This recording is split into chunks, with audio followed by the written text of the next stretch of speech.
Sa iba pa nating balita, pinaghahandaan na ang posibleng dagsa ng mga turista sa Laois Beach sa bayan ng Labrador sa pagsapit ng holiday season.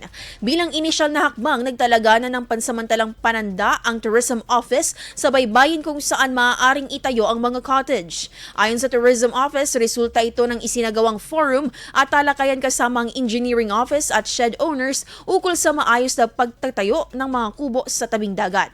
Layon nitong mapanatili ang kaayusan ng mga cottage nang makapagbigay ng magandang view at mas komportableng karanasan para sa mga bisita. Ang hakbang ay isinagawa base sa rekomendasyon ng Barangay Council na naglalayong maiwasan ang hindi pagkakaunawaan sa pagitan ng mga cottage owner. Sa paghahandang ito, tinitiyak ng lokal na pamahalaan ang maayos at payapang karanasan ng mga turista sa Laois Beach ngayong Kapaskuhan.